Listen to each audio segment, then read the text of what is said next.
Today, I get to introduce you to someone originally from Romania, Mirela Borsan. Her life has gone from a career in law enforcement to an entrepreneur, and now she is living her purpose and her passion as a certified business consultant and career coach.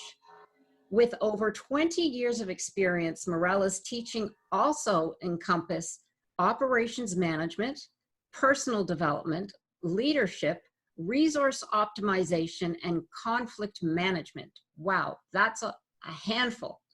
Welcome, Mirela. How are you today? Good morning, Jane. I'm Good so happy morning. to be here. Thank you so much for being so gracious and inviting me to participate. Oh, my pleasure, my pleasure. Thank you for joining us.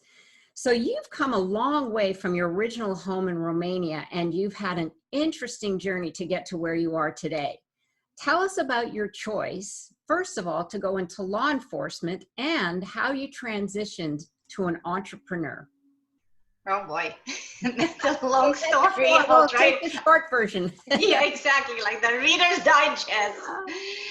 So I started actually in law enforcement and more in criminal justice way before I started in law enforcement because I kind of fell into it, to be honest with you, but I loved it. In Romania, I was in law school. I moved here my last year of law school because I got married, so I followed my ex-husband here. And I always was intrigued by crime stories. I kind of followed that path, I guess. And I worked in juvenile detention. I worked for the adult probation department. And then finally, I made a transition to becoming a police officer. So I spent about 18 years in overall in just law enforcement, but over 25 years in actually the criminal justice field. And, some people perhaps they get more jaded with time. I think I loved it more with time. Wow, that's interesting. It's just because I guess when you remain open to opportunities and also to personal growth, you really change and you become more passionate, you follow more and fall more into your purpose. And for me, this purpose is to help people. I've known that for a long time. And it was easier when I was a cop because most people get into this job not because they make money, but because they want to do good and they want to help. Right. But when I had to retire, I kind of didn't know, to be honest with you, what I was going to do. I became a leadership development coach at first, and I kind of developed into career coaching because a lot of people come to me for preparation for interviewing and career options. So I thought, let me explore this more. So hence, that's what I'm doing now and specializing in that. Wonderful. So like a lot of entrepreneurs, the road is a little bumpy to get to where you need to go. But I think we carry all of our experience with us from what we've done before. And when we're in the position that we know doesn't really fit with what we are supposed to be doing, those experiences actually serve us later on in our life, but unbeknownst to us while we're in it. So, but that was interesting because you really enjoyed being a police officer, and I'm feeling that that was because you were able to help individuals in that position. Yes.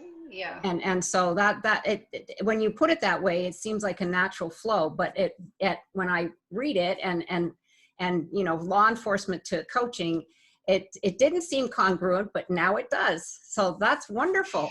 So you say as a coach, you're not a mentor or a counselor. A coach is a partner in a client's journey to his or her destination. Tell us about that. Yes, so you can become, I guess, a partner in the long run.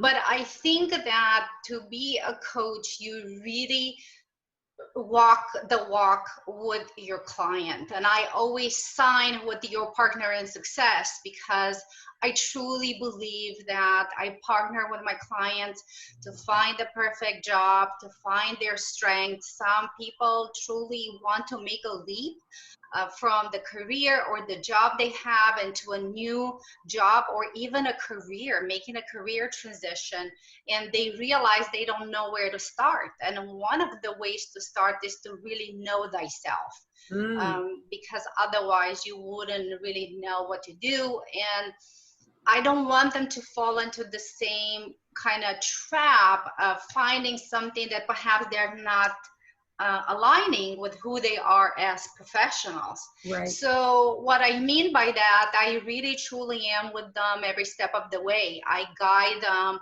on how to find their strengths, and I even help them to brainstorm by asking relevant questions about their past roles, about their past companies, about past activities that they perhaps loved and they didn't pay attention at the time. And I always ask them the why. And it's easier for me because I'm a cop, so the what, when, where, how, why. Oh, right. It's called the 5 questions. But in coaching, we do use those things. But for me, it kind of became natural to talk about that because I was already kind of trained in that. Right. You were programmed. I was programmed to, exactly, to ask those questions. And I always try to ask them, but why is that? Why did it feel this way? Why did you enjoy it so much? What did that mean for you? And what does it mean for you now to do something you love? Why now?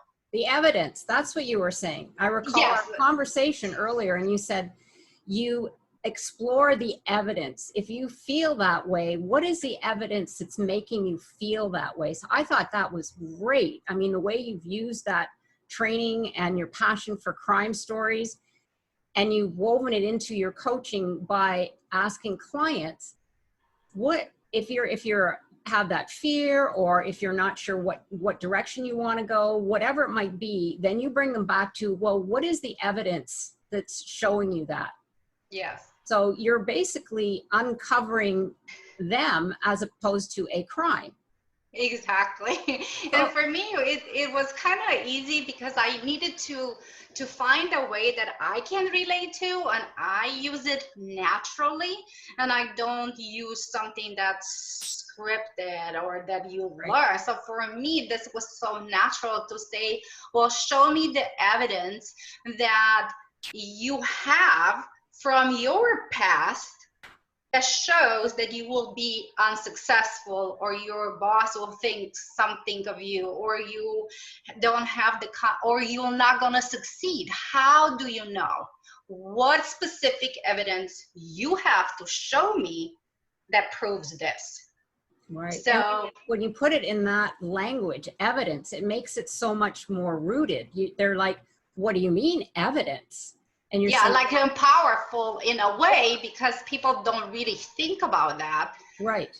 And I had a lot of clients say, you know what, I never thought about that or put it that way, because it's such a powerful word that kind of breaks that, I don't know, the conscious in a way to think, like the pattern of thinking. And they immediately like, well, there's no really anything to show. I'm like, see, then that doesn't serve you. If it doesn't serve you, then we need to eliminate it. Exactly. No, I love that. That's brilliant. You're the coach investigator. The coach, I like that. Yeah, coach investigator. So in looking for what's next, either in a new career or business or even a relationship, you mentioned it's important, and you just mentioned this very briefly a minute ago, to know thyself, who you are today. I know you touched a little bit on that, but do you use any specific steps to ask clients how you get to know thyself, or what exactly, how would someone in the audience use some of your tools to get to know thyself when they're trying to transition into something new and different? So there are several parts. One of the things that I do, I purchase for my clients the Clifton Strengths, because I believe that the good assessments that are there, even DISC or Clifton Strengths or any of the good, even Myers-Briggs. It's good to show you from a scientific perspective what is, but that's not enough, because in a real world, we might have those intrinsic values and strengths and skills or talents that we may not think about, but other people around us see. So the second part of that is to ask colleagues, leaders, our bosses, former bosses, our family, and our friends, what am I good at? I love that. What do you see that I'm excelling in? What makes me special? Exactly. What makes me special? And I asked, for example, my former boss that, and he gave me something that I would have never thought about, that even though that what he told me, one of my strengths is one of my values, my non-negotiable values. And the third part of that is to really see an introspection, to spend time with yourself, to give yourself the gift of time to figure it out where you've been for the past 10 years. What has worked? Where were you miserable? Where were you happy? And what are you passionate about? Sometimes we passionate about certain things, but that doesn't mean we can necessarily monetize it. However, I suggest that let's keep those as hobbies that you can balance your work and life, that make you happy, make time for that. And let's think of your technical or transferable skills or other skills that you have that perhaps you can put to work either as an entrepreneur or as an employee or a leader, whichever path you may choose. So it's really important to, even for us, to know who we are, what are our values, and what are our career needs, because our career needs changed over time. In the beginning of my career, my need was to pay my bills and pay my debts, right? To pay my student debt and do that. Right. Then it became, okay, I wanted to progress in my career and I want to be a leader because I wanted to mentor and coach employees and help them succeed. Then later on, it was still the willingness and the want to change other people's lives and help them succeed, but also I wanted to be part of the decision making of the organization. So it helped me move further. So we change over time, and it's really important to figure it out. Okay, where am I? Where am I now compared to where was I before?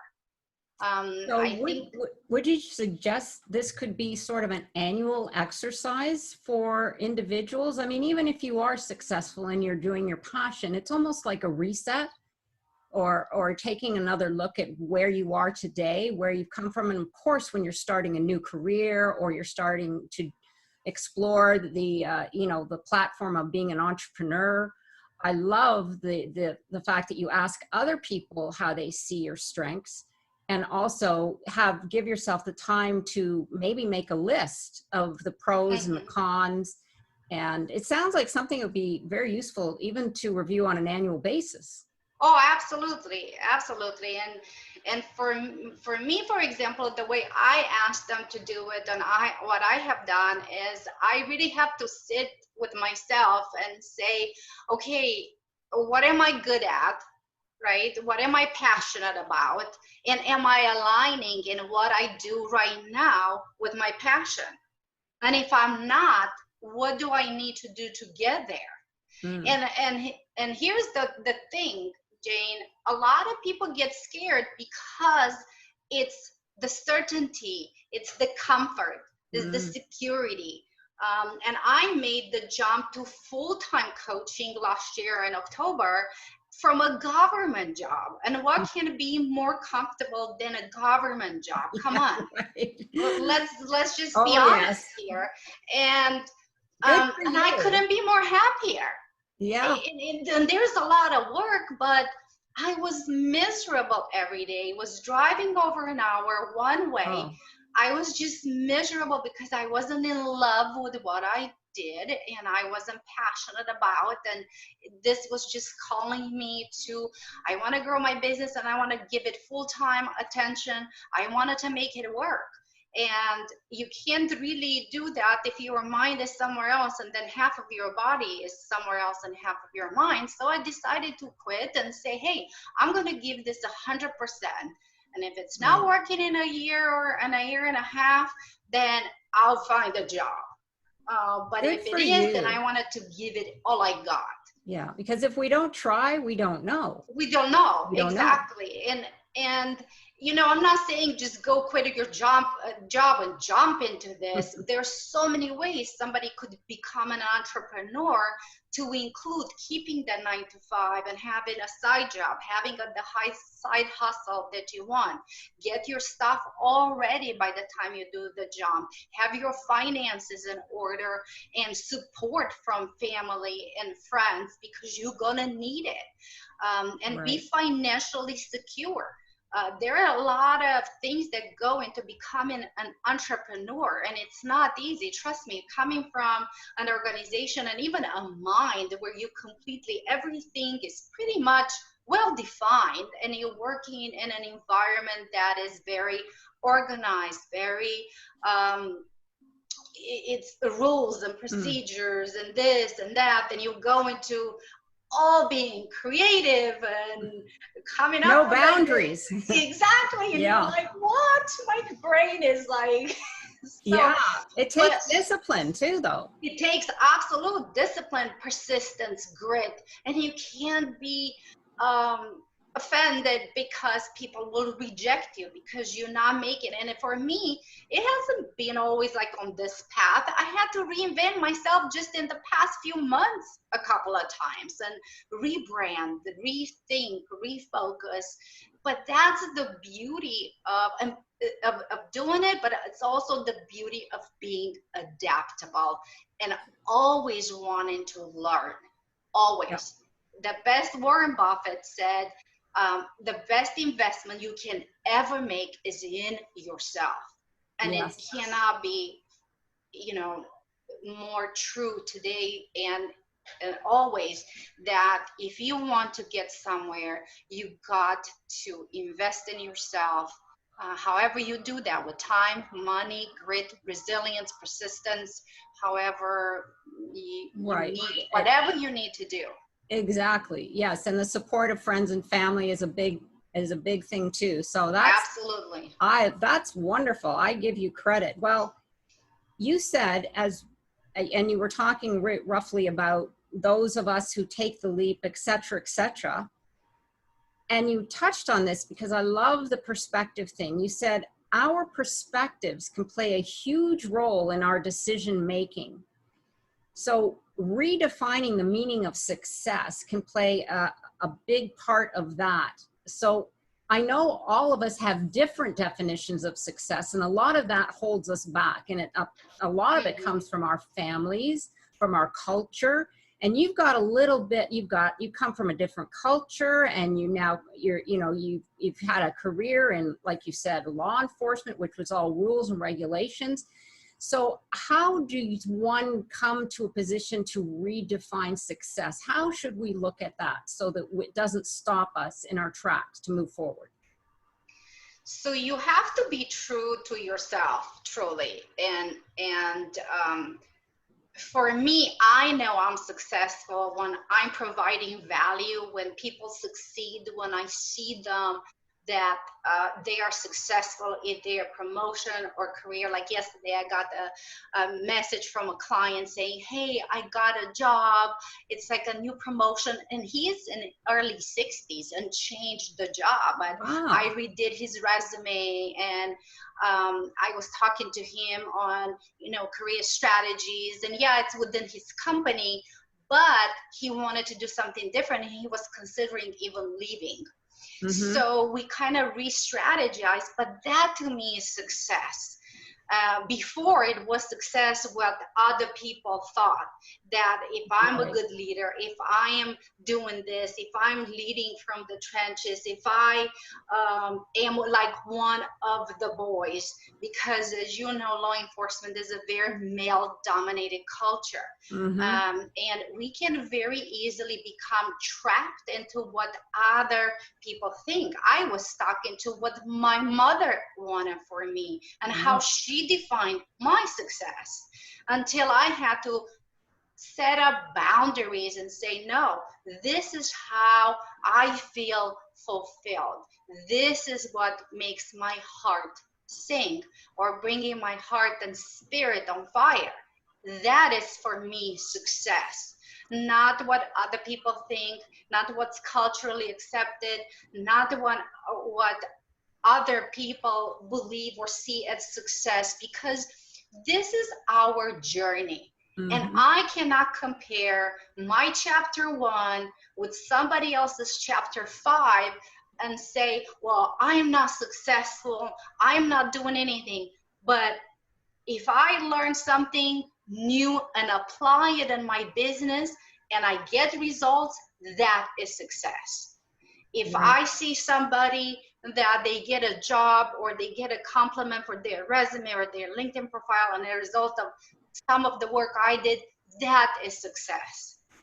If somebody is thinking about or rethinking about their career, I have 2 clients I helped, they were so stuck into, or well, I need a full-time job, I need just this, and one of them messaged me and said, hey, it was you who made me put in my mind to look for projects or short-term consulting, and she got a 6-month contract. And I'm like, that's okay, don't get stuck into that predetermined notion of I have to have this, and be adaptable, be flexible, think a little bit outside the box, which, trust me, for me, it was very hard because I'm a cop. I don't think I can imagine. And a family that probably wanted other things for you. Yeah, exactly. Not being a cop, that's for sure, because as the only child, your mom does not want you to become a cop, trust me. I can imagine. I can imagine. So what I'm hearing then, and this is really great, Mirela, is that we need to define success for ourselves, what it means to us. If that means that we have helped an individual find a new job, if that means we created a product that somebody enjoys, if that means that we have shifted someone in their life, like you said, for that individual to go and look for a project or a contract job, then that resonates with our heart and that makes us feel good. Even if you're an inventor like Elon Musk, I mean, he's of a grander scale, but obviously his, I guess, definition of success is the invention of, mechanical things. That's what makes his heart sing. So define it for yourself, and not to let the outside definition by others define your definition of success. Yes, absolutely. Because when we live somebody else's path or we wanted to make others happy, we're never going to do that, period. And I realized that because happiness truly comes within. I cannot ask my mom or my husband, I don't have one, but I'm just saying that if I cannot put it on somebody else's risk, that's a huge responsibility for somebody else to hold and to burden. So you have to figure it out. That's why it's so important to spend time with yourself and see who you are and what makes you passionate, and the path, reevaluate the path. Like you said earlier, even reevaluate it on a yearly basis. Hey, like I had to do in the past, just like I told you, the past few months, and I said, hey, I am not really crazy about my former logo and what I had. So I rebranded. I created a different brand with different colors, and now I'm consistent, and I'm building everything else on that so that people recognize that after they see me. I also became very active on LinkedIn, building a network, but making true connections. I will not connect, or I will not simply message or even comment on somebody's post unless I had something of value to say.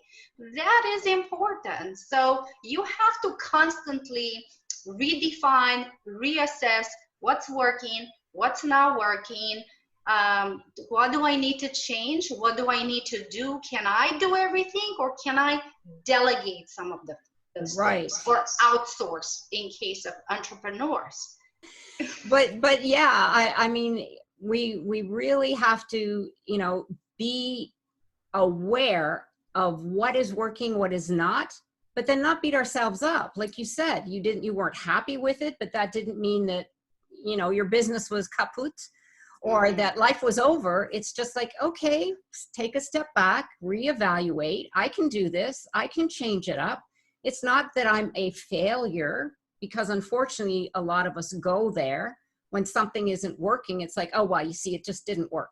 So now I'm not going to do it. Yeah, you too. And I think we all of us have but done it's okay. this. It's okay to reassess. It's okay if that didn't work.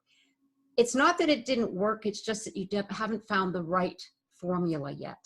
Yeah, or strategy. Or strategy, or the right answer yet. I read that somewhere and I love it, because it's not that you failed or that it didn't work. It's just that you didn't find the right thing yet. So, well, look at Thomas Edison. You know, he failed like almost 10,000 times. And every time he said, well, I found out 10,000 times not to do this. Exactly. And it's so true. I mean, that is so true. I mean, talking about grit and perseverance and determination to succeed, we wouldn't have electricity. I mean, we would have, but maybe later, or somebody else, but he wouldn't have been the great inventor of the light bulb if that wouldn't have happened. So we really have to say, okay, this didn't work, but what have I learned from this experience? Exactly. What am I not going to do next time? And what am I going to continue on doing? And I think most of us heard the story of the 3 feet from gold story, where these 2 guys went to, or I think it was Colorado, and they went to dig for gold, and they found gold, and they started striking, and all of a sudden it went empty. And they started digging and digging and digging, and there's nothing. And they went, first time when they were digging for gold, they went to their family, they borrowed money, they got all the tools and everything they needed, and then they didn't strike up gold anymore. Well, they never employed I believe it was like a mine expert at the time, gold expert, to tell them that the vein, actually, that is very common in any mining strategy. So that was okay for them, because the gold was actually found 3 feet after they stopped digging. And the next guy struck and had a ton of money. That was the person that they bought their equipment for very cheap. Oh boy. He went back there, he hired somebody to help. And it's like the 3 feet from gold story. Don't stop just because if you have something in your heart that you feel super passionate about, and you know that you can be successful, that it can work, that you love it, and this is your life, go for it. And don't stop it until you figure it out a way to make it work. That's wonderful. I feel your passion. I mean, you really are. You are in your zone. I love it. I love it. You are in your zone, and you just come across, you're contagious. You're very well spoken. I love it. Oh, thank you. It's very, this is really, I think, very insightful for all of our listeners. So our next question I have is, creating transformational goals can really help us to build a roadmap to where we want to go. What specific questions do we need to be asking ourselves to get us creating these goals? And you mentioned this a little in our conversation, such as, why did I love the last job, et cetera, et cetera. So I think some of these specific questions would be helpful for people to know how to determine your transformational goals. So for first, we got to sit with ourselves and first figure it out, the overarching, I kind of call it the overarching goal. Where do I want to be in 5 years? So let's say that I want to become a best-selling author or an author and publish my first book in 5 years. So I know where I wanted to go, right? But what do I have to do and what can I do now? So for example, where do I want it to be in a year from today? You have to start writing, right? At 3 years, you have to find an editor. Let's say you have to find a publisher. So you put that for 3 years. And then at the 1 year mark, where do I want it to be and what do I want it to see in a year? Well, I wanted to have my book written down. And how many chapters? Well, I want to have 12 chapters or 6 chapters or whatever. And how am I going to do that? So let's say that every month I'm going to get something down. Okay, but how can I break that down even more? Well, I have to start research. What is it that I need to do? What is my book about? So let's say that you have a topic, you know what you wanted to write about, and then you start to figure it out. Okay, what are the major components of my book? So this chapter, it takes people from A to Z, and this is the way the chapters to do that. And then what do I need? Well, I need to talk to somebody. I need to do some research. I need to figure it out. How do I start writing that? That is going to be informational. It's going to be educational. It's going to be motivational. Is it going to be of a personal story? What is it that I want to do? But everything, every goal that I'm making, it has to do with that big goal. Right. Because everything that we have to, every step that we wanted to make, we want to work in that direction. It's like going from Los Angeles to New York, and most people don't just wake up one day and say, okay, I'm going.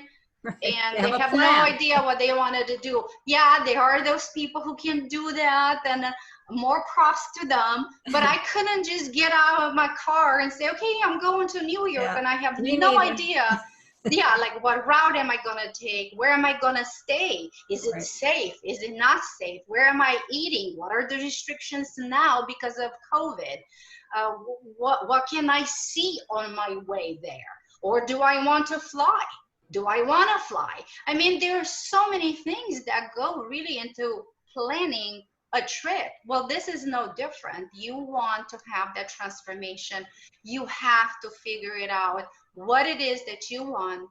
Where do you see yourself in that 30, 60, 90, a year, 3 year, 5 years? And then every single step that you do, you have to take it towards that trip.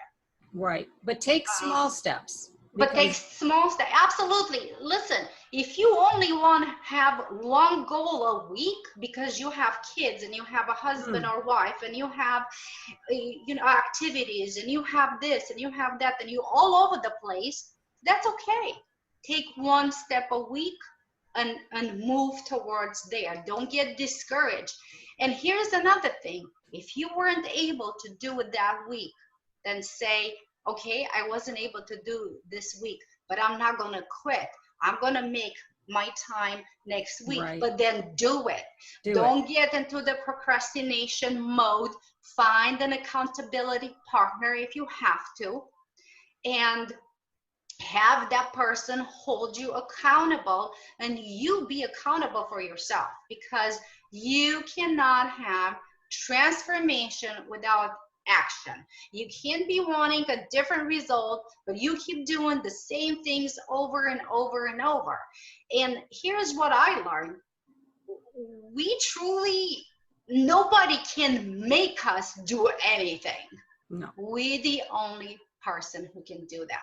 So whenever you had enough of whatever you had enough, or whatever, you're going to be determined and motivated, and you say, by God, I'm going to do this, and nobody's going to stop me because I'm tired of being here, that I'm just going to do it. Otherwise, I can hold you accountable all day long, but if you're not going to take action, you're not going to see the transformation, because it's just the way it is. You know, I can want to eat all day long, but if I ain't going to cook, I'm not going to eat. Yes. So it's not going to, nothing will happen. Yeah. So that's very important. But one of the things, and then work on one big dream at a time.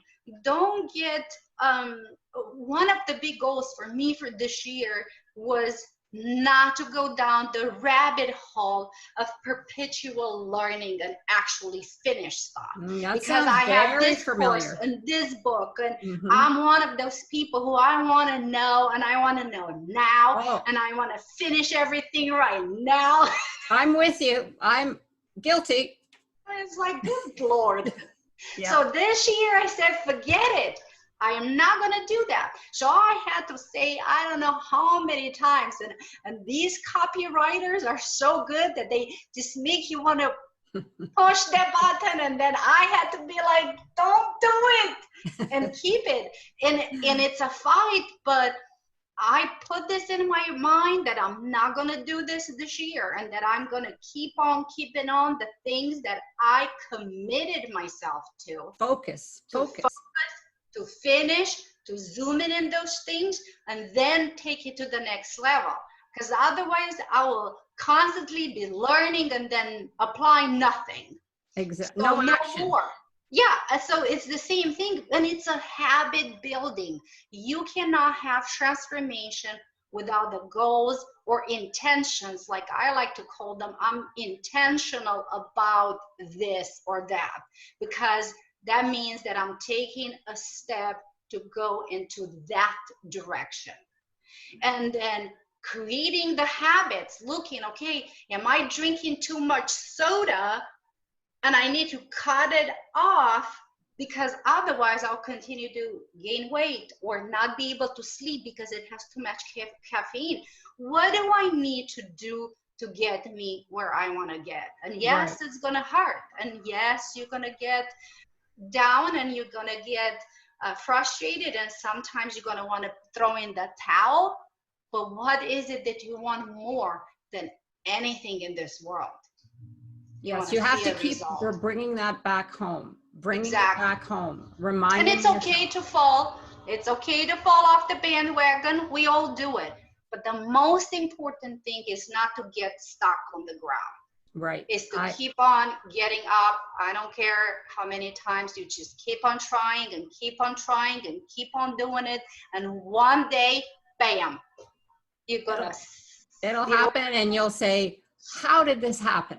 Exactly. Or it will become subconsciously already recorded, because it's a habit, and now you've been doing it so much. It's no different than learning how to drive a car. How did you learn how to drive a car? You knew that this is the brake, you knew that this is the accelerator, you knew that you had to, how much coordination does it go when you drive a car? Yeah, we take it for granted, but you're right. You need a lot of awareness driving a car. There's a lot. Oh my God, yes. And I have to think for other people too. I have to perceive, and I have to foresee what other people are doing. Where are they going? Are they going to stop? They're not going to stop. I mean, there's so many things to think about. So this is no different. Why are we put more effort into buying a car than choosing the path that will make us happy, that will make us fulfilled, because it's not about just the happiness, but it's making us fulfilled, because I believe 99% of the people want to be fulfilled at work, in their lives. They want to feel like they're living a life full of energy and happiness and content, and just be happy with their life, be passionate about their life. Right. Well, we'll have them call you. For a dose of happiness, call Mirela. a positivity and a push. Yeah, exactly. She'll get behind you and really push you. That's fabulous. I love it. Yeah, I hear you. I'm ready to go now. Thank you. That was wonderful. Well, here's a statement that I love that you mentioned in our conversation before the interview. You said, "Are you conforming or are you creating?" How important is this in everything that we do and why? So you are such a good note taker, gosh. Thank you. Yes, I wrote actually a post. Yeah, and I wrote actually a post after a while about that on LinkedIn. And the reason, and here's what I'm saying, we have to conform to society rules and regulations. So that's not what I'm talking about. What I'm talking about is, am I conforming to what everybody else is doing, to what everybody else is saying? Am I conforming to their truth and their reality? Because they may be discouraging me from going after my dreams, because they are telling me, don't leave your job, don't do this, don't go for that promotion, don't leave your company, don't start your own business because it's unsecure and it's this and it's uncertain. So am I conforming to society, to the way I should be, that I should be having a job for 30, 40 years, which, by the way, it's not customary anymore, because we've seen millennials changing jobs and adapting. But for me, I'm a Gen X, and you probably Gen X too. We love to be in that job forever, and we are going on a specific path. And I don't want to be a conformist in that way. I don't want to follow the crowd. I want to create my own dream. I wanted to create my own path. If a door is open, it can't open, can I make it open? If there is no door, can I create a door? If there is nothing of whatever I'm seeking for, how can I get it? Or am I gonna say, oh, there's no way, I'm sorry, man, I wish that I could do this? Well, first thing is to ask, what can you do to make it happen? Is there? Most of the time, like Marie Forleo says, which I love, everything is figure outable. You can figure it out, which is true. We are perfect, not just the two of us, but everybody. I believe in this world has gone through the economic downtime, to different jobs that they don't like, through divorces, to childbirths, to moving, to this, to that, to death, to how many changes do we have in life? And we figure it out. We're here to create. We're here to create. And then what can I create that's better, that's bigger, that's unique? That, like, for me, I know that there are so many coaches out there, but my uniqueness isn't the experience I create, is the way I coach, is the way that I pour into my clients. Even after we are done, I know that I'm supposed to be helping people. Well, I want to walk that walk, and that is the experience I want to create. That makes all of us unique, is what the gifts that we have. Exactly.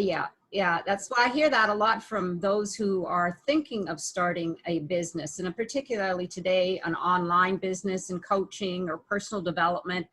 And they'll say, well, but everybody's doing it. And I said, but you're not everybody. And people, in the end, they don't care how much you know until they know how much you care. Yeah. And that's what resonates, and that's what makes you special. So it's not that everyone is doing it, it's that you are doing it, because you are your brand. You are the reason that people are picking up the phone or connecting with you on LinkedIn or social media or whatever it might be. In the past, going to see you at an event. So yeah, it's who we are that makes us unique. And makes whatever we offer unique. And some people, Jean, will resonate with us and some people won't, and that's okay, That's right. because There's those somebody for people, everybody. exactly, and it's okay to be okay with that, to acknowledge that. And sometimes I have people who I said, hey, I may not be the best person, but listen, this person may be, or you can go to this person for this. Right. And it's okay, because our job as coaches is to ensure that people are getting the help, that they get what they need. And even though we may not be the perfect option, somebody else who resonates with the way we do business and the way we are will come our way. Exactly. And in fact, in making that choice for who it is that you connect with, going back to the question, is you're not conforming. You're looking to create something new with someone who resonates with you. So that's really full circle, because I was just thinking of that. We all make choices, but we feel that we don't put that in our lives, that don't conform, or not don't conform, but it's better for us not to conform, to create. But when we make choices, we're not really conforming, because we're not picking the same thing as everyone else, unless of course you're a celebrity follower, and there are those, and et cetera, et cetera. But yes, that's very true, that we all have our gifts, and that's what makes us each unique, and that's what makes us each full of creativity. And that is the reason why people are going to deal with you versus me, or versus someone else. Yeah. I love my conversation with you. Oh, thank you. Me too. You're just a ball of energy. I love it. You're just, this is what I love. I get like so passionate.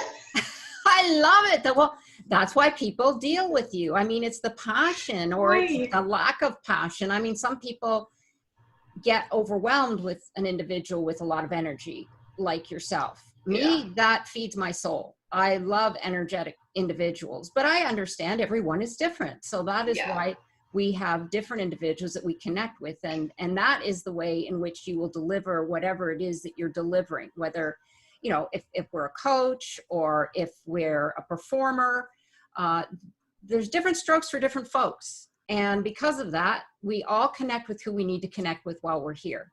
Exactly. When we put ourselves in that realm, we have somebody will be attracted to us. Exactly. Yeah. There is enough for everybody. Abundance is everywhere. And that's the one thing that I always say, is that, you know, a lot of people, when they go to that mindset where they speak about, I'm doing everything that everyone else is doing, that is coming from a mindset of lack. Because there is plenty for everyone, and it doesn't matter. What matters is what you feel that you're doing in your heart is what is important. And speaking of mindset, I wonder if you could just talk to us a little bit about mindset right now in these very unprecedented times, because I know that a lot of individuals are struggling, and they could probably use some advice. So I'll let you just unpack that for us if you can. This is one of my favorite topics, because I have made the transition a while back from being more negative, because again, my culture was a big influence in my life. So, and not to speak anything bad about it, but we just did not go around being happy and jumping and screaming for joy or nothing like that. Yeah, it's very common in parts of Europe, because I did like Eastern European. You always like, you know, you're worried about how you're going to pay the bills and how, but it's the scarcity, I think, mindset. But for me, it wasn't just that. It was even the simple fact that, oh my God, I brush my teeth and I spill something on my jacket, and now I'm gonna have a bad day. You know, just simple as that. And it's like, okay, how about we just laugh and make fun of it, and perspective. That's it. Yeah. And at the time, I remember I went through a second divorce. I was married just for a few months, and I was so depressed. And I remember, I don't even know who told me about the book, The Secret. And I found it, I read it, and I could not stop reading it. And I started following Bob Proctor and Jack Canfield and Lisa Nichols who were in there, and I just started to absorb and actually apply. Speaking about applying and taking action, is when I was observing a negative thought, I had to say, okay, I'm gonna have my meltdown, but now how can I move forward with more positivity? What can I be grateful for? And trust me, I know how it is to have -$3 in the bank. Mm-hmm. I know how it is to go through divorce. I know how it is to have other issues. I know how it is to have a lot of instability and uncertainty, and it really took everything I got to replace those thoughts. And again, I'm going for that evidence in the past that we have been to a really bad recession. We have been through other times, but one of the most important things I can tell somebody how to work on themselves is to guard your thoughts. Horace said that if you don't rule your mind, the mind will rule you. And it's so true that everything starts here, because our thoughts are causing our emotions. Right. When I talk to you, I don't say, well, Jane told me this. I say, well, Jane made me feel this way. She made me feel welcomed and appreciated and valued. I don't say, well, Jane made me think about this. Mm-hmm. So it's so important to guard your thoughts and to believe in yourself and your strength, even though you may be laid off. There are many companies, they're hiring right now. It takes a little bit of re-strategizing, reevaluating, and seeing what direction can I take? How can I use this to propel my career? And let's also be honest with ourselves and admit that some of us hated those jobs. Some of us were miserable in those jobs. Absolutely. Never did anything because it was, again, comfortable. And it was certain. And now we felt so relieved and we're happier. Let's look at the good things that this may have created. And I know I might be an unusual optimistic, but I've really seen a lot of good come out of this too, because I've seen a lot more bosses trust their people to work from home. A lot more employees have liked working from home, because some of them may have not liked being from home because they didn't want to feel isolated. They didn't feel like they didn't have the social aspect of the office. I mean, there's many things that they could have. Some businesses reinvented themselves and took their business online, where perhaps they never thought of that before. Yeah, they never would have done it. Exactly. Restaurants, curbside pickup, you never did that before. And for sure, you never had alcohol that was sold that way, but they're able to do that.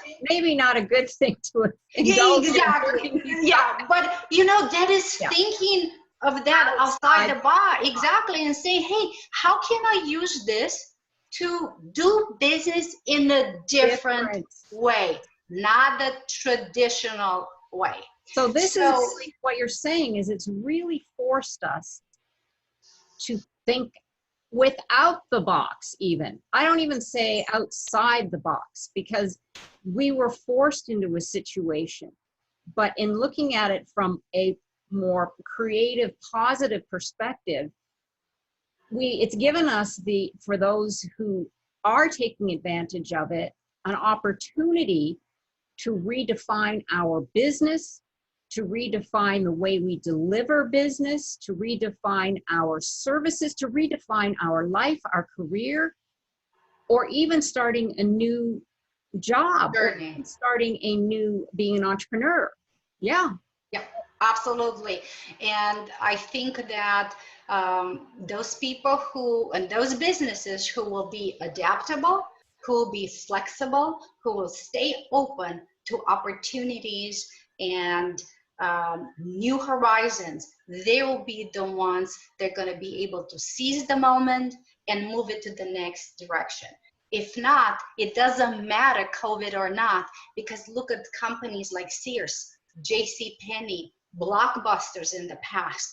They refused to reinvent, to put at the helm people who could turn the companies around, and other people will come and sweep them, and they will be extinct.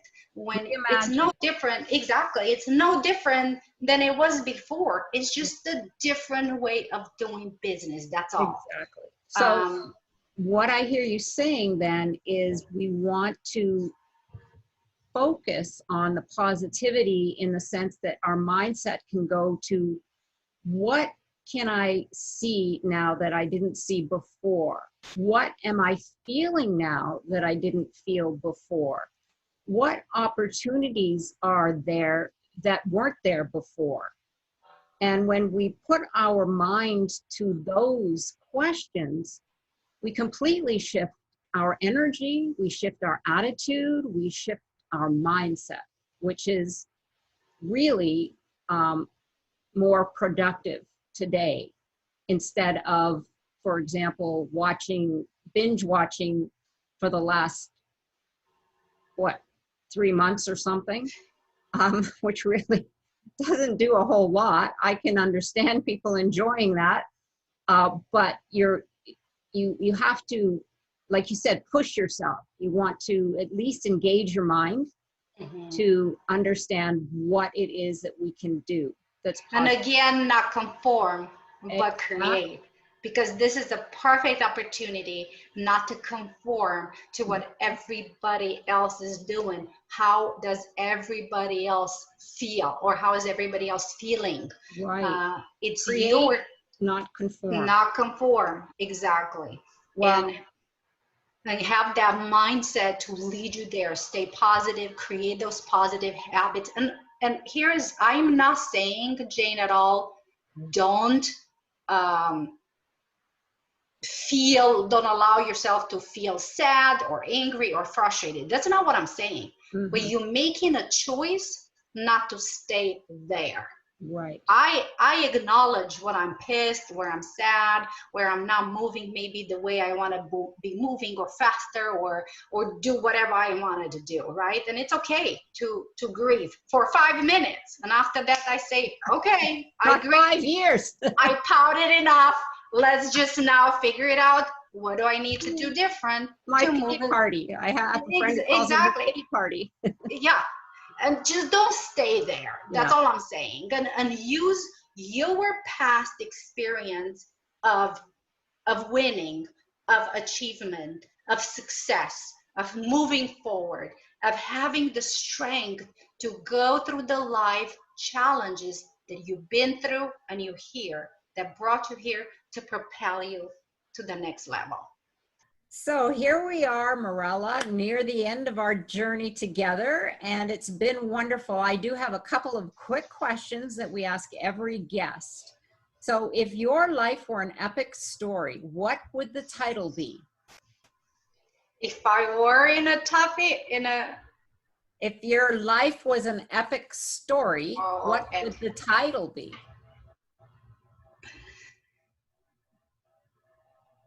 The Romanian warrior. Okay, I love it. That's perfect. What name would you give your character in your epic story? Oh boy. The survivalist. Okay, great. How would you characterize your epic life? Somebody who it's truly a survivor story, to be honest with you, but it's in a good way, not feel of sorrow. But I think it's a story full of events that helped me grow, that helped me develop into the person I am today. where I've learned a lot and I'm still learning. A surviving story in the sense that it's made of grit and perseverance and determination and finding yourself and finding your passion and faith, especially that helped me get here. Okay. And it's a story full of little adventures, some better, some not so great, but full of lessons. And I think that that's what makes it special for all of us, is that we always can and have the choice to choose what we want to learn, how we want to learn, and how to move forward from where we've been. Because even though history repeats itself, I believe that our past is not equal to our future, in the sense that if we had something that happened that we didn't like, that is just we perceived as failure, even though it was just feedback and getting better, it doesn't define our future. We have to define our future. That's wonderful. That's wonderful. And there's one last question. If you had an epic superpower, what would it be and why? To transform the world in a better place, where there's no hurt and no sorrow, but it's full of good life lessons that and help people truly tap into their power and their special gifts. That's what I would love to be able to do. My ability would be to help everybody in a magic way to tap into their own gifts, their own abilities, their own strengths and talents, so that they can share it into good with the world. Wonderful. Well, on that note, Mirela, I would love to say a big, huge thank you. I'm giving you a virtual hug because I love your energy. Thank you so much for having me here. It was such a blast. I so enjoyed it. Yeah, thank you. My pleasure as well. And I wanted to thank all of the listeners for tuning in and continuing to learn and grab these tools however you can. I would love, Mirela and I would love to hear from you. So please go over to my Facebook page and write a comment. Tell us what your epic takeaway was for this conversation. And there may be several, because I know for me, there have been several. And you can, Mirela, tell everyone where they can find you and some of your services if you'd like, and we'll get all that information up beside your bio, but just let the audience know where they can find you. Sure. And the easiest way, that's part of my rebranding, was to get my first name, last name website. It's mirelaborsan.com. You'll get to find out about me. You can schedule a free conversation. And oh, that's wonderful. So we can talk about career and life as well, because I'm a career and life coach, and I look at whatever issue we're dealing with in a holistic way, because we can't deal with a career if your life is not up to par or how you like it to be. So I look at it in a holistic way, and I a lot of times get to have great conversations in more than 30 minutes, so feel free to schedule. And you also get to see my programs and what I can do to perhaps assist you and help you, guide you to move forward in your career or your life. So that's wonderful, everyone. Take advantage of Mirela and her incredible energy. Be sure and check out her free session, and we'll have everything again available on the website. And once again, thank you for tuning in. This has been your Epic Vision Zone, and we will see you next time. Thank you. Thank you so much.